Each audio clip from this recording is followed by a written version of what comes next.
Okay, so now we are live. Hello, everyone. First, I would like to introduce our guest for the food talk from today, Ferran Altarriba Bertran. Thank you very much for accepting our invitation to talk about your research. So the presentation from today is using experimental food design methods to realize the playful potential of gastronomy. And Ferran Altarriba Bertran is an interaction designer and researcher from Barcelona, and currently a PhD candidate at the University of California, Santa Cruz. Ferran's research explores how to design everyday experiences that add an element of play to people's ordinary routines. As part of this research, Ferran explores how the playful enrich our food practices, including now to design and support gastronomic experiences that are more interesting, interactive, and fun. For his career, Ferran has collaborated with key stakeholders, both in gastronomy and technology sector, including Health Seller de Can Roca, El Bulli Foundation, Fundación Alicia, or Google. He is also the co-founder Feeding Food Futures, a collective of researchers, designers, practitioners, and human and non-human eaters exploring the intersection between food, technology, and culture. So, Ferran, it's up to you. Cool. Well, hello, everyone. As Ricardo pointed out, my name is Ferran Altarriba Bertran, and I'm an interaction designer and researcher from Barcelona, currently finishing my PhD at the University of California in Santa Cruz. And in short, my research explores how to design technologies and experiences that make our everyday life more playful. And so you may be thinking now, what the hell is an interaction designer doing, giving a talk to an audience of chefs, food designers, and restaurateurs? Well, the thing is, interactions are so relevant when we experience a meal. They're so important. Just think about it. When eating, you interact with things all the time. You interact with the people with whom you share the table. You interact with the waiters that serve your food and your drinks. You interact with your own food, your drinks, your utensils. You even interact with your own body. And so when eating, you're constantly interacting with things, and all of those interactions consequently shape the experience of the meal that you have. So the question is, how can we make all of those interactions more interesting by design? And here's where the expertise of interaction designers becomes very, very relevant, in my opinion, because we're good as interaction designers at crafting interesting interactions. I would say that interactions are our own ingredients, if I may. And as such, we can help chefs and food designers to think about their dishes and their restaurants in ways that those interactions are interesting. I personally approach the design of food experiences through the lens of play and playfulness. And that's just because I believe that play is such an important part of what it means to eat. And well, in fact, it's not only that I believe that play is important when eating, but also it's that my research points in that direction. But that's something that I'm going to talk about more later. So let's not get ahead of ourselves and let's move on with the talk. The first thing I want to do today is to talk a little bit about what brought me to research how to design playful gastronomic experiences, because I think that understanding my journey will help you a lot to position the ideas that I'm sharing today. And the fact is that as an interaction designer, I've always been pretty excited about designing food. I think that gastronomy is a very interesting domain for designers. And the first reason is that food is multisensorily super rich. It's the tasty material that appeals to all of our senses. Eating is also a very relatable day-to-day practice that's super, super interesting from a cultural perspective. And also, food practices in general, they are lovely arenas for social interaction. So yeah, designing eating experiences always seemed like a really cool thing for me to do. Not to mention that I love fine dining in general, so that's an extra bonus. So from the position of an interaction designer, I started thinking a lot about, well, how could play and playfulness help us to make gastronomic experiences even more interesting? And one of the first things that I did was to design a playful meal called the Mad Hatter's Dinner Party. As the name indicates, the Mad Hatter's Dinner Party was a playful, multi-sensory meal themed after the diegetic universe of Alice in Wonderland. And long story short, what that meal was about is it invited diners to immerse themselves into the world of Alice in Wonderland and play, fantasize, explore while eating. My colleagues and I designed this experience based on our own experience as interaction designers, based on our own expertise, and we used concepts and ideas from our world. So let me play a short video so you get a sense of what the experience was like.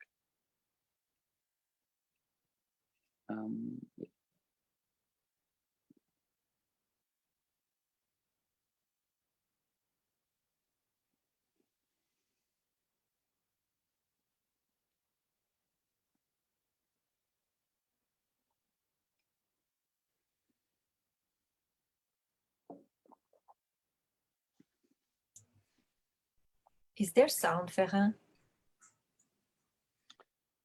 Is sound not playing for you guys? No. Well, I mean, it's just the background music, so I'll just play the video again. But yeah, there should be sound. But all right. I'll share the slides with everyone after the talk. So if you want to have access to the things, just check the slides afterwards. Thank you.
So yeah, that was our design, and we tried it with real diners. Most of them really liked it. They enjoyed it a lot. You have a couple of quotes from them on the right side of the screen.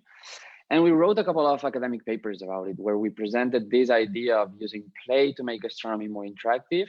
And we also proposed a series of interaction design concepts that we as interaction designers are very familiar with, so that they would help chefs to think about the interactive potential of their creation. You can have a look at those papers using the references that you see on the screen. Now, building on the impulse that I got from this design project, I managed to get an internship at Altarriba Can Roca, which I'm sure all of you know is one of the coolest restaurants in the world, especially Eloise, I'm sure she knows. It's impressive stuff what they do. I would say real geniuses. I was super amazed about the kinds of projects and ideas that take place there. And at Altarriba, I wanted to explore how those ideas that I had about playful gastronomy could be useful in the context of a restaurant, right? Because until that point, I had only tested them in design schools. So in other words, I wanted to see how it could help chefs who are very good at dealing with edible ingredients to also be comfortable with using interaction ingredients. And at Altarriba, I was part of diverse projects, but I'll highlight two here that I find particularly interesting through the lens of interaction design.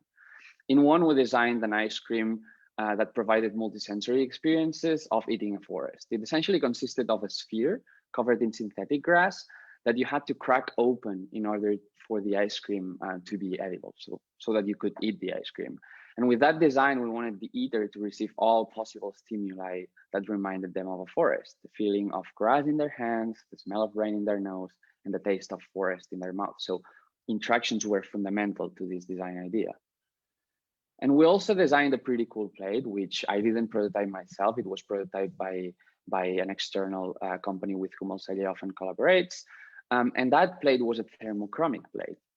What that means is that the plate was completely black, but when you pour the warm liquid on it, the dark layer of paint became an invisible element, and then it uncovered the series of images underneath. And here's a video that the restaurant posted on their Instagram account. Let me play it for you.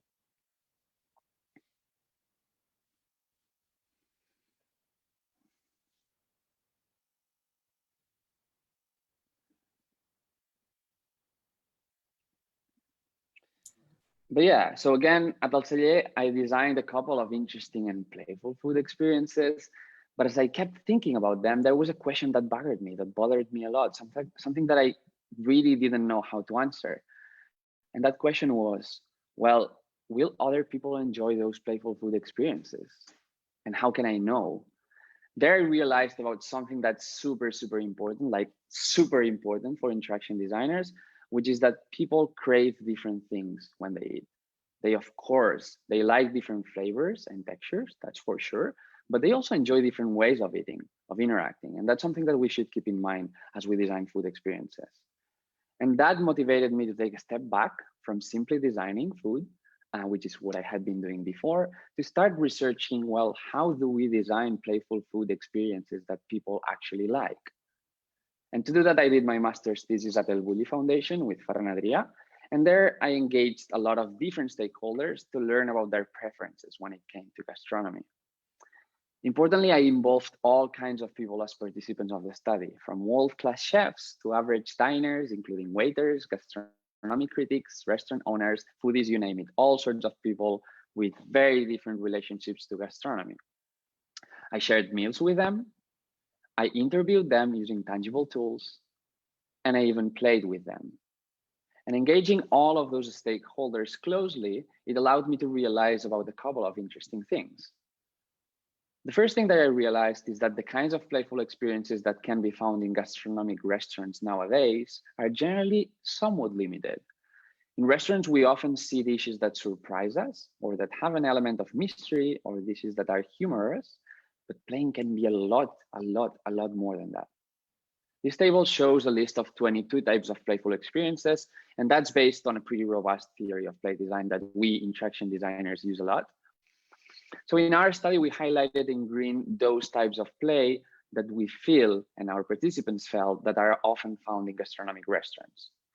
In yellow, we highlighted those types of play that are only found in exceptionally playful dishes, for example, by people from Altarriba or from the restaurant of Alinea in Chicago, or from Gagananand, or some former dishes by El Bulli, etc. And then in red, we highlighted those types of playful experiences that are hardly present in gastronomy nowadays. And as you can see, it seems that the current gastronomy scene is not really exploiting all of the potential that play has. There's a lot more to play than what restaurants seem to be offering. The second thing that I learned is that a lot of stakeholders, especially diners, they wanted gastronomy to be more playful. In particular, what we found is they wanted to be allowed, encouraged, and empowered to act more playfully and more actively in restaurants. They thought that being passively surprised and entertained was nice. They enjoyed that. But they also wanted, in some occasions, to have a more active and playful participation throughout the meal. So I really encourage you as chefs, as food designers, to take some risks and promote those kinds of ludic situations in your restaurants, if you feel that that's something that could add value. And finally, I learned that in order to support those kinds of increasingly active and playful food experiences, it was very, very important to listen to the diners. Because us as designers, or you as chefs, well, chefs have an amazing expertise on food, on how to select, treat, combine ingredients to create experiences that are organoleptically mind-blowing and visually appealing. You're fantastic at that, like you're amazing. But then in my experience, and that's supported by my research and what my participants told me, chefs might be way less comfortable when it comes to interactions. It's simply something that's not often taught in chef schools, right? And as such, chefs often end up making design choices when it comes to interactions that are safe, in a way, not too disruptive, not too innovative. But the cool thing, and here's the good news, is that normal people, your diners, even yourselves as diners, you have a lot of experience with playing with food. You're real experts. People are real experts on the playful things they like to do with their food. So in theory, it's just a matter for you to listen to people and to co-create with them in order to produce food experiences that are interactive and fun. So yeah, my master's thesis helped me to understand a couple of things, and I'll summarize here. The first of them is that gastronomy could be more playful and interactive. The second is that many people would love that. And the third is, for that to happen, chefs should be able to learn about what kinds of play food experiences their diners want. But the question still remains: how can we design those playful food experiences in ways that are meaningful for diners, right? That's the million-dollar question. How can we learn from what people like and from what people hate, so that we can respond to those playful cravings? So as I started my PhD, I set out to develop methods, strategies to help both food designers and chefs to do that. I decided that I had to create tools for us to design playful experiences that were actually fun for people. And after quite a bit of thinking, I realized that, well, in truth, that shouldn't be that difficult, right? Because the thing is, as I said, people are super, super playful already. They do playful things with food every day, naturally, spontaneously, just because they like to do. And I'm sure that you can recall a lot of playful things you've done with food, or things that you've seen other people do. So I'll go ahead and disrupt a little bit this sort of presenter attendant model of the talk, and I'll ask a question. Can you think of a playful thing that you've done with food? Something that you have experienced and that was super fun? And please don't be shy. I know I'm giving a talk and you're supposed to be attendees, but I would like to hear from you. Have you done playful things with food over the last week, month, year that you feel are interesting? Is there anyone who would like to answer this question? I'm a food stylist, so I play with food all the time. Mm-hmm. Other examples? Yeah, I mean, I do for book chapters. I usually do when you have like, for instance, vegetable or fish. So I do like kind of a pollock canvas, but with food. Nice. Nice. That's super interesting. Do other people have spontaneous, interesting food, playful experiences with food?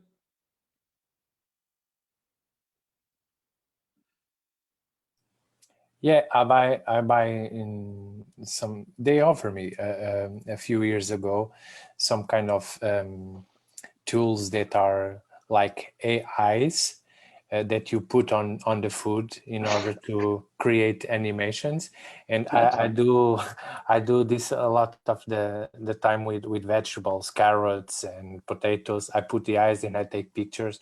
Imagine that the vegetables are like characters. So, but it's just a way to make fun with food, nothing professional around this.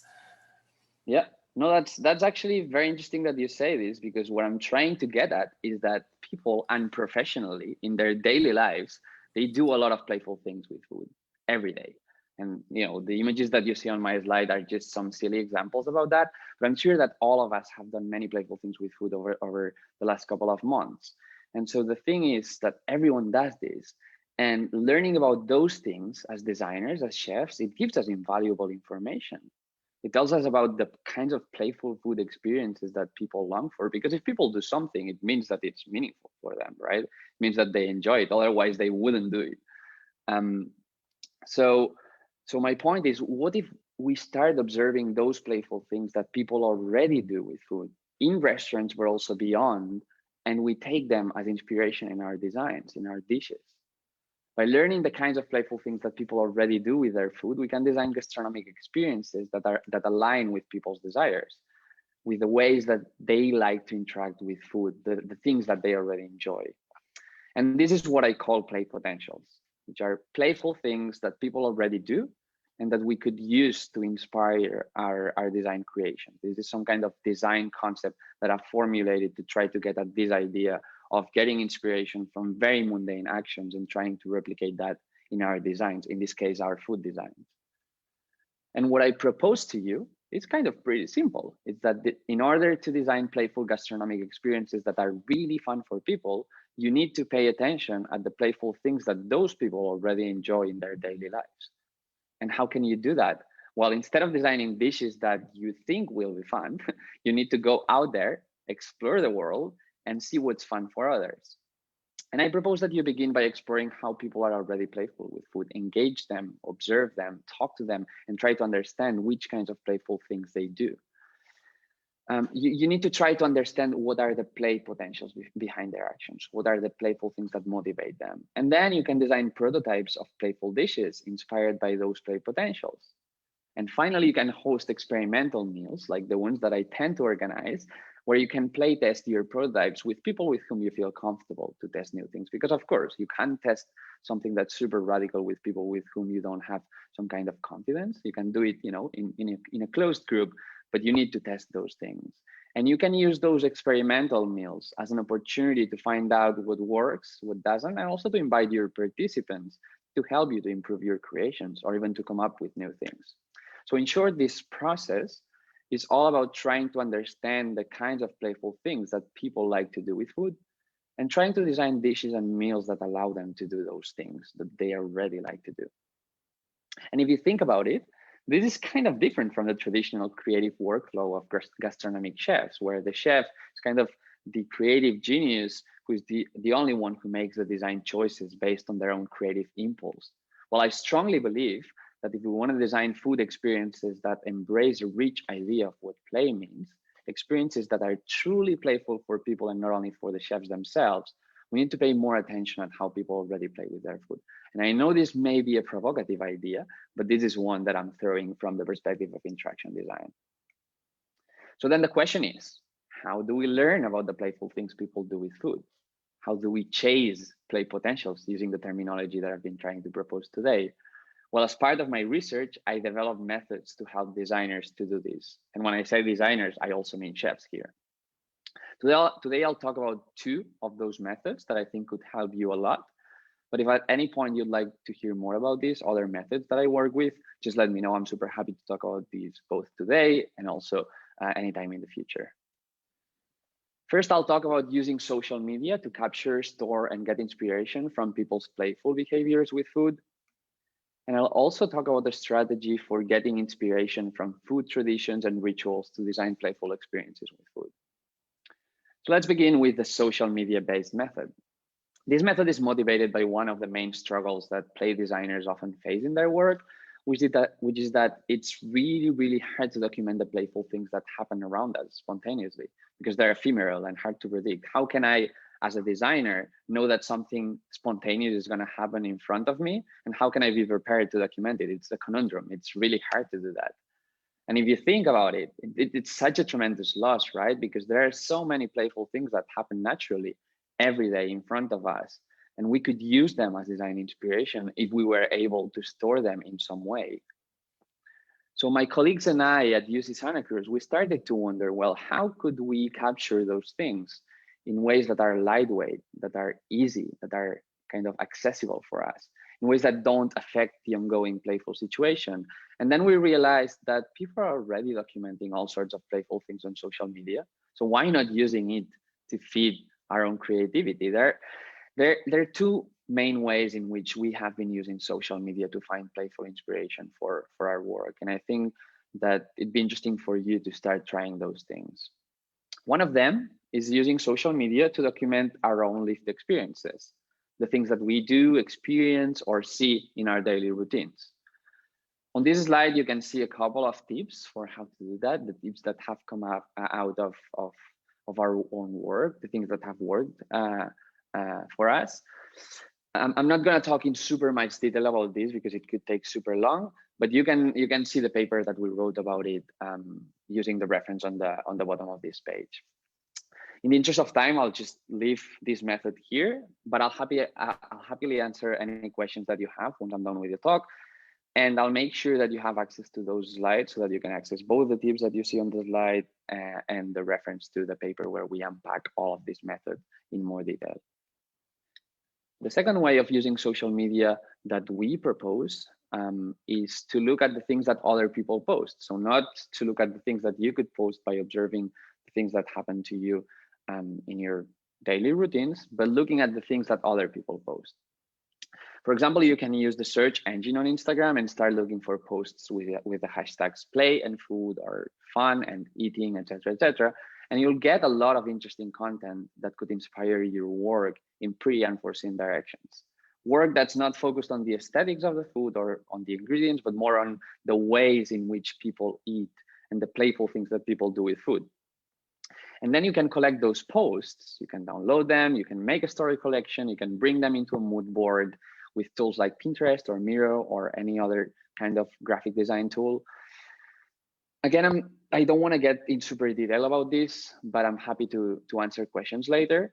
What I'll say is that in my experience, this method of observing the playful things that other people do on social media, well, it helped me a lot to see that my ideas of food play might not necessarily be shared by others. I have my own ideas, but people have other ideas, right? So what's fantastic about this method is that you get a direct glimpse of the playful things that other people like to do with food. And you learn a lot about other people's genuine playful cravings from your culture, but also from beyond. And that's a very important point. So speaking of culture, this brings me to the second play chasing method that I wanted to share with you today, which are play and culture workshops. And this method is based on a very simple fact, which is that food traditions are rife with playfulness. All around the world, throughout history, people have played a lot with their food. And many of those playful food rituals have become traditions. Those traditions embody playful desires that are very meaningful for people because they have been engaging in them for a long time, right? And as such, we can consider them very potent design inspiration, well, inspirational resources, I would say. So the question is, how can we as designers access that knowledge? This is what myself and some of my colleagues have been exploring over the last years. And we have conducted a bunch of workshops where we have gathered designers from diverse cultures and origins to play with, analyze, and make creative use of playful food traditions from all over the world and from different historical periods. We actually ran one of those workshops about a year and a half ago here in Lisboa. If I'm not wrong, at your school, but maybe Ricardo can correct me if I'm wrong. And in those workshops, we explored a bunch of traditions from all over the world. For example, el porró is a tradition from Catalonia where people use a very special vessel to drink, which makes it quite challenging. And to make it even harder, they even sing or say tongue twisters while drinking. So it's a really fun type of playful food tradition because very often people spill wine all over themselves with the consequent laughter that you can imagine. Another tradition that we have played with is the kale tour, which is a German tradition where every year the kale king is appointed. And to be appointed, they need to wear an actual kale as a crown. So there's this element of silliness. We also played with traditions from other continents. For example, Kamayan from the Philippines. This is a tradition where people gather around the table. They eat a shared meal with their bare hands, which is very playful because it brings people's hands and bodies together. And that sort of physical proximity often leads to people feeling one another as an act of love. So that's a very interesting one from the perspective of play and social interaction. And the last example I'll talk about is pimientos del padrón from Spain, which I'm sure that many of you know about. Well, pimientos del padrón are small green peppers that have some kind of special trait. Some of them are spicy and some are not. So eating them has become some kind of Russian roulette type of experience where people experience the thrill and the excitement of risking eating something very spicy. But it's really, really fun when the spiciest pepper is eaten by someone else. So there's this element of chance and kind of hardship, even I would say. So these are just some examples of the playful food traditions that we explored in our research. And I'm not going to talk a lot more about them, but later I'll share a reference to a paper where we discuss many of them in detail and we talk about how they could inspire design. So the thing is that to make creative use of those traditions, we used all sorts of design-led strategies. First, we analyzed all of the traditions using theories of play design, for example, looking at what kinds of play experiences they provided, or looking at whether they gave the diner an active or passive role. So we took a rational stance towards trying to understand why were those traditions playful. We also examined them using open-ended tangible conversation tools, which allowed us to create our own criteria for analyzing the traditions based also on our participants' ideas of what play means. We also disrupted the traditions by creatively modifying them. That is, we modified the traditions with new rules, new mechanics, and played with them to see how those changes affected them. And that helped us to understand what was very important about those traditions in terms of play and playfulness. We also experienced the traditions in group and recorded ourselves playing with them to see what our reactions were. And we even enacted those traditions by role-playing different character personas. So through the lens of not who we are, but also who we might be if we were other people, because we wanted to explore how different people might experience the different traditions. All of those design-led experiments with the traditions, they allowed us to uncover interesting ways of playing with food that we may not have considered otherwise, because they came from different cultural backgrounds and also from different idiosyncrasies. And based on all of that, we designed prototypes of dishes and food technologies that are playful in innovative ways, in ways that might transcend what you normally see in restaurants. But what's more interesting is that we discovered a bunch of playful food experiences that seem to be recurrent across cultures. Playful things that people seem to enjoy when eating, things that we argue should be reflected more in gastronomic experiences. So on this slide, you see a list of some of those play food potentials, as I call them. For example, inspired by traditions from Spain, France, and England, we found that people love to find surprises in their food. In some cases, they also like to hide the surprises themselves for other people to find. Inspired by traditions from Catalonia, we realized that people sometimes enjoy to get messy and to mess with others. It's fun for them to get dirty and use the food remains sometimes in their hands to prank others. Inspired by traditions from China and Spain, we learned that many people like to experience risk when eating and drinking. For example, they enjoy the thrill of not knowing if the next bite will be a spicy one, or they thrive with the challenge of drinking using a challenging vessel. So those are just some examples of the playful things people do in food traditions. And if you think about it, they are pretty radical when we compare them to the playful things people are allowed to do or encouraged to do in restaurants. And of course, I'm not trying to say that all restaurants should allow people to play like crazy, like those traditions all the time, right? What I'm saying is that by looking more closely at the kinds of playful things people enjoy doing with their food, well, chefs might be able to propose innovative and surprising kinds of gastronomic experiences that people have a chance to find super fun. But anyway, as I said, I'm not going to describe all of the play potentials from our research in detail today because it would take ages.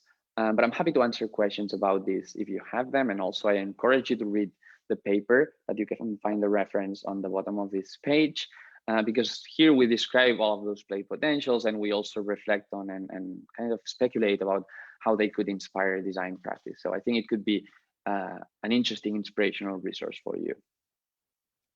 So yeah, those are two methods that I feel can help you to chase play potentials. In other words, they can help you to identify playful things that people do with food and use them as inspiration in your food design work.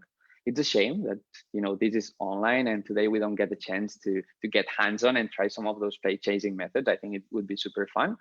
But I hope that some of you will try to experiment with those methods in your own work. And if you do, if you have questions, please just reach out and ask those questions to me. I'm super happy to help whenever and wherever possible.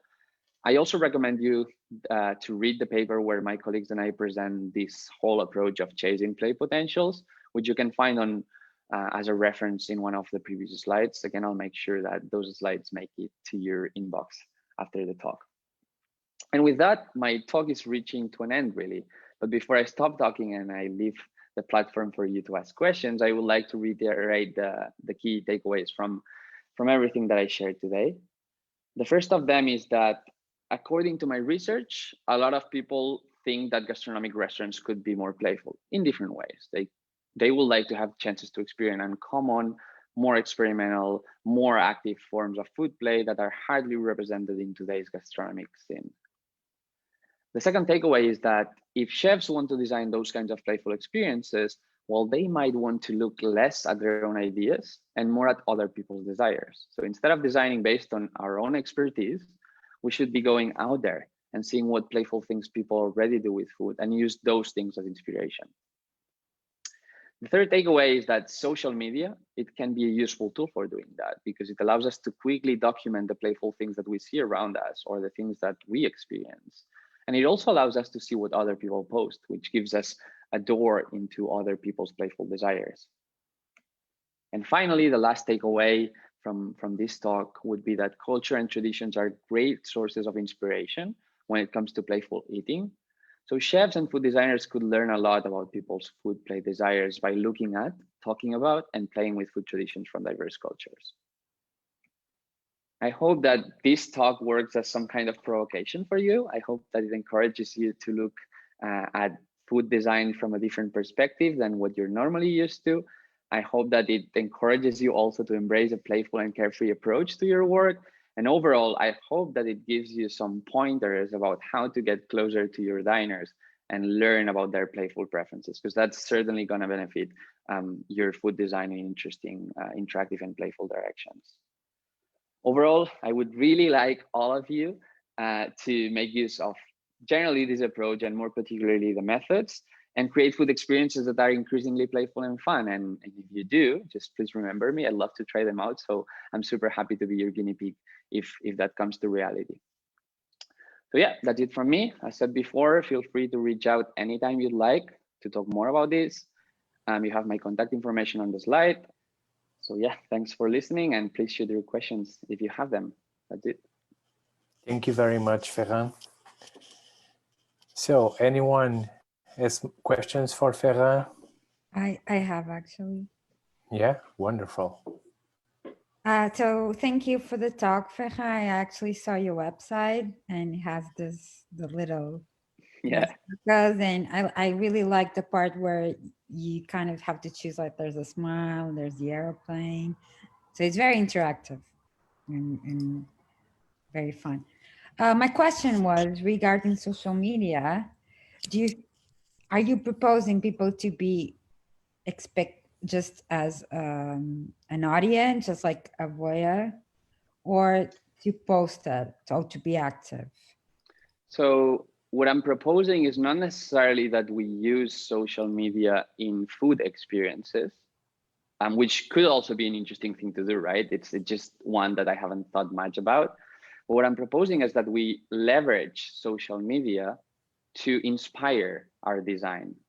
So the thing is, there's two things about social media that are very interesting. One of them is that we have it. We use it all the time in our daily lives. And so we're very used to, you see something interesting, you just go ahead and post it, right? You take a photo of it and you post it. So we're used to documenting our daily lives on social media. Well, that already is very, very interesting when it comes to documenting the playful things that we see. If we can use social media to document the playful things that happen in front of us, then we start creating an archive of playful things that then can inspire our own design work. So that's the first thing that's very important and very... It's like a Pinterest. Correct, of some sort. Yes, exactly.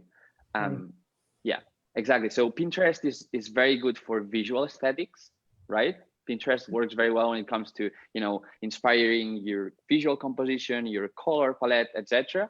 But then when it comes to interactions, they're not that well portrayed on Pinterest, right? But then social media like TikTok or Instagram, they show a lot people doing things in movement. Yeah. And so I feel that we could use those video-based social media to capture a lot of playful things that we see in our everyday and then be able to sort of catch back on those things. So that's the first way in which I suggest to use social media. And the second one, and it relates again a lot to Pinterest, right? On Pinterest, you can browse other people's creations and get visual inspiration from them. What I suggest is that we use other kinds of social media to get inspiration, not from a graphic design perspective, not from a visual design perspective, but from an interaction design perspective.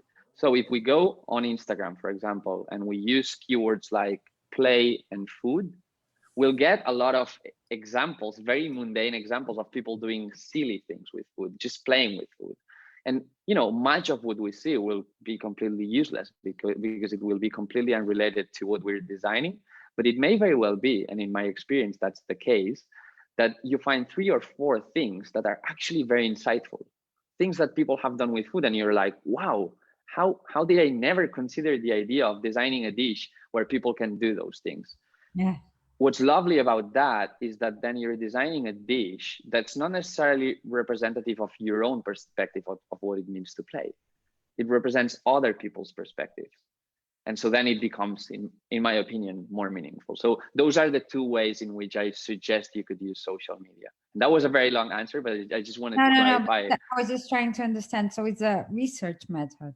It's a research method, correct. Yeah. That's a very good way to put it. Thank you. Anyone? Thank you for your presentation. I thought it was very provocative, I think, because just last class, we were talking about all the rules you need to internalize as a kid, how to behave at the table, do not play with your food, especially if you don't have so much. And I think this idea of playing with food, especially in a restaurant setting, it's something that if you're willing to do it, you're already starting to kind of deconstruct all of these things that you were taught. And as a diner, sometimes I feel just that either the instructions are very simple and the experience is not that rich, or the instructions are super strict, like, I don't know, go underneath the table, put your leg up, smell this, taste that. And you feel like you almost want to rebel against these instructions because, I don't want to do what you're telling me to do. I want to have my own freedom. So I think it would be interesting to have experiences that would offer you a range of possibilities that you feel also, that you can bring your own ideas of playing with food and have a more free experience in that sense. So just I agree so much. I agree so much with it. I think this is a very important point, and this relates back to the perception that I got of the traditional workflow of chefs and restaurants in general from my research, my master's thesis research, where I explored, how did chefs actually come up with interesting, innovative dishes. Well, the thing is, normally, from my experience, and you're a chef, so maybe you have a different approach. And now I'm just saying bullshit. I'm an architect. No, I mean generally the audience here, but my general sense is that, well, they have this brilliant idea, and then they sort of make you eat in a specific way. It's what you were talking about, right? You are either focused just on the food, or you play in the exact ways that they tell you to play. And that sometimes is fun. It's actually nice. There's, from a theoretical perspective, there are forms of play that are more passive, where you submit to a play experience that's dictated by someone else. But, limiting all gastronomic experiences to that, it sort of limits a lot the kinds of playful experiences we could live in restaurants. And so my provocation here is that by looking at the playful things that people do with their food in and outside of restaurants, then we may be able to disrupt those limitations where we don't impose some kind of narrow form of play food experience, but we rather provide invitations. We design a dish that invites doing things, many things, but then it's up to the diner to be like, well, yes, I want to throw this piece of food to the face of someone else, or I want to steal food from someone else, but I'll do it if I want to, not because you tell me to do, right? So I feel that what you just raised is just so important. And this is something that we interaction designers are very used to doing. I guess architects possibly as well. I feel that maybe in the field of gastronomic design, the field of cuisine more generally, it's something that's less spoken about.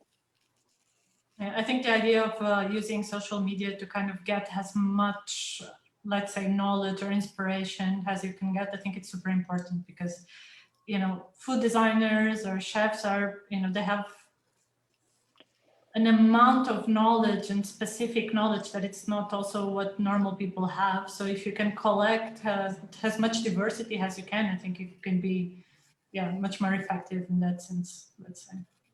Yeah. Thank you. Thank you. Anyone has more questions? Okay. I don't have a question. I just wanted to thank you. I really liked your presentation, and thank you for bringing this theme that I didn't know. And I will definitely read some of your articles. Thank you. Great, thank you very much. I Thank appreciate you. that. I just have a question for you, Ferran, because you are, and I think this is very important for some of our students that are working especially on projects that are related to digital technologies and this kind of interactions. And since we are on this pandemic situation, I think it also could be very interesting to think a little bit about this. But especially you are talking about this, and your research is taking this kind of interactions into the restaurants, right? In order to the people be more playful with food and this kind of interaction, not only with food, but also with the people that are together at the same table. Do you have any idea, as your background as interaction designer, what could be, I don't like the word to predict or to see the future, but since people are more at home at these times, and we still need to eat and we still need to play with food, but not only with the food that we cook in our homes, but also with the cook that we order outside from the restaurants. What do you think could be these interactions, since we are talking about a technology, that a device that is the medium, and we don't have this sensorial approach, since when we go to the restaurant, when we can smell, we can taste, we can touch, we only have this device that is a technological device.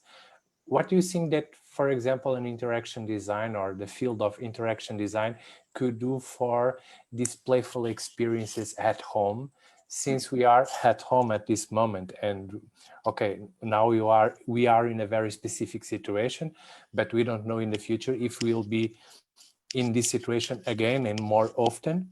And I think this idea of playing with food in the restaurant could be also very interesting if we could bring this interaction and this playfulness into our homes. What do you think about this? I think that it's even more important to bring it to our homes than in restaurants, because our homes, we live in them and we eat in them every day, hopefully several times a day. And so, they're much more present. And actually my research, so today I talk a lot about the gastronomy restaurant side of my research, but much of my research is also concerned with all sorts of food practices, including eating at home. I actually have an ongoing project with Google that talks about that. Well, so there are several things that I want to say about this. One of them is that I actually recently wrote a literature review paper exploring the work that is being done, the research that's being done in the field of technology design, interaction design, human-computer interaction related to food.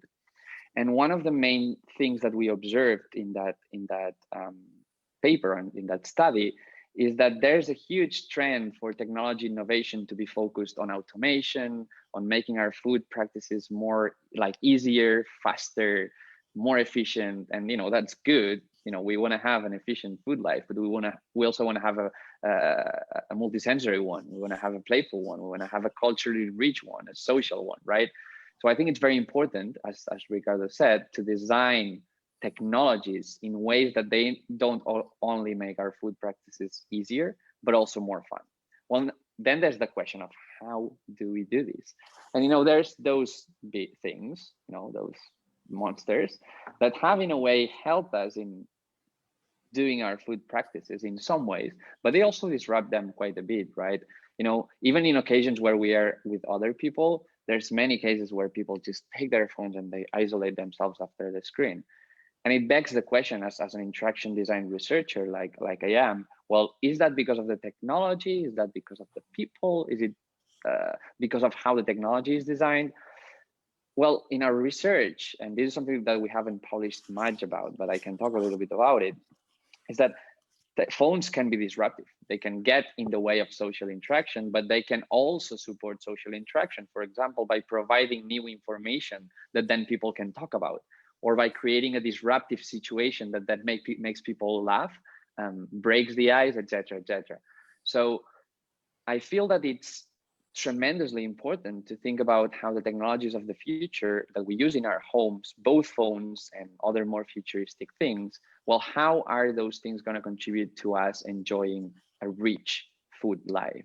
And when I say rich, I mean rich from a nutritious perspective, but also from a social perspective. You know, if the future of our cups is technology augmented, if the future of our plates, of our tables, of our light bulbs, of our walls, if all of those are augmented with technology, which they might be in the future, well, how do we design those technologies in ways that they encourage us to lift our faces from the screen and to look at each other, how they encourage us to get our hands messy with food, to pay attention to our tongue? That's a very important thing to do. Now, as a designer, I'm very humble because I actually don't know. Like I'm just, you know, I know how to design things when I learn what things people want.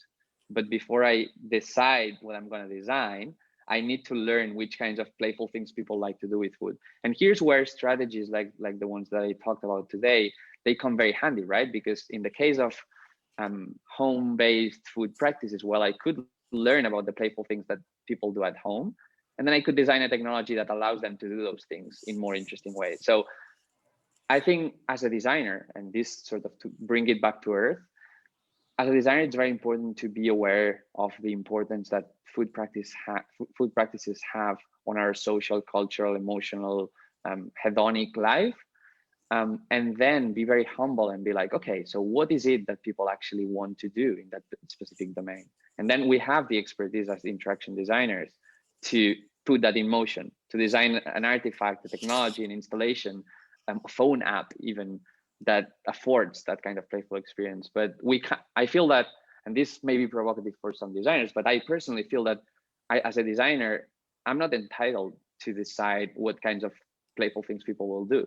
I need to learn from them what playful things they want to do, and then design things that make it possible for them to do that.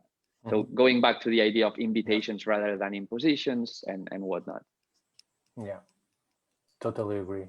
I was asking about this because I think that besides the fact that in the future this technology will be more involving with people and the consumer, we will always have this lack of sensorial aspects, because these interfaces only could give us visual clues, audition clues, but the smell, the taste, the flavors itself, it's very hard to work on that. So I think that one of the possible ways in order for us to create this kind of interactions could be the storytelling. I think it's a very good point to especially to our students, because storytelling and these visual clues could help us to create these virtual interactions that could bring memories about the taste, the flavors, and so on. So that's, I was asking this for a long time, because, and Hanna Novais, he's here, he's working on a project related to this kind of concepts, and I was thinking all the time, but how could we bring these sensorial aspects into the home of people? When I buy some food from a restaurant, that could be also it could give you instructions, it could give you some ways to cook your food at home, it could give you some hints for you to play with food, but will never give the interface between the consumer and the restaurant will never give you this sensorial aspect of food, the smell, the taste, the texture itself. That's I agree completely. And then I think then our responsibility as designers is being aware of, you know, what's the role of technology, like what functions do we provide technology with, what do we expect from technology. I think we don't want to expect technology to provide us with multisensory stimuli. I mean, that's, to me, that sounds both, you know, too futuristic, to put it in a nice way, but also I don't want that. You know, food is amazing. Why would I want to eat a chip if I can eat, you know, a banana or an orange? Or it just doesn't make sense to me. Maybe it makes sense for others, but not for me. But then we need to ask ourselves, what is technology good at? For example, at providing us with things that surprise us. Well, maybe technology can actually give us prompts, provoke us to do this specific thing with food that will engage our senses in the food. Then it becomes fun, because then the technology, it focuses my attention and the attention of all of the group towards the lovely things about food. And here's where I feel that technology can have a lot to say. So if some of your students are interested in that, or anyone here really, I could talk in another occasion about some of the designs that we've done in this space, and also some of the play potentials that we've found in home-based food situations, because we have some findings regarding that. So, you know, just feel free to reach out to me, and I'm happy to have conversations about this. You actually mentioned a paper that I would like to read, if you could. Yeah, please send me an email, and, you know, contextualizing a little bit what it is that you'd like to get some information about, and then I can share some stuff. Thank you. And for those, Anna, Andrea, I don't remember if anyone are working with digital interfaces, but I think it could be very interesting if you in the future could send an email to Ferran and explain your project. He could give you some kind of feedback, because he's specialist in interaction design. So I think it could be very useful. So anyone? An extra comment on this situation of being at home versus restaurants. Yeah.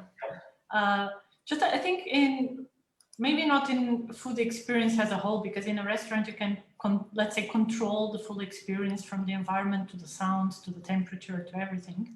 And of course at home you don't have this kind of you're not able to design fully the experience. But I think for playing with food there's huge potential, because right now, you know, you're stuck at home, but, you know, nobody's going to ring or visit you, you know, unexpectedly. So I can imagine that for some more like shy customers, it might actually be easier to make people play with food, you know, probably more willing to engage in a mashed potato fight at home than in a restaurant surrounded by people. I don't know. But I think in this technology can have like a good role, because we are stuck at home, but not completely isolated. We can still get ideas, instructions. I don't know. I think it could be actually very interesting to explore this potential of playing with food at home. Yeah. Now that nobody's really seeing what you're doing. Yeah. And I think here it's the role of an interaction designer to find these clues, to find these ways in order to bring the playfulness of the food into our homes when we order something from the restaurant, for example. Yep, I agree. So anyone has more questions for Ferran? No one? Everyone is so quiet today. It's Monday, I know, but no. Andrea? No? Okay, so thank you very much, Ferran. It was a pleasure to listen to you. I already listened to you several times because I know your work. That's why I invited you for our food talks. But it was always a pleasure to have you here on our food talks and talk about your research and your future projects. And I hope that in the future we could also work together in our master and the project in the students. So thank you very much. Thank you very much again for your presentation, your talk. And I think that's it. Yeah, thank you very much. It was a pleasure. And happy to answer any questions or talk more about this if you guys want to talk about this. So just shoot me an email. I'm available. Okay. So don't miss the opportunity. Okay. Okay. Thank you very much, Ferran. Thank you. See you.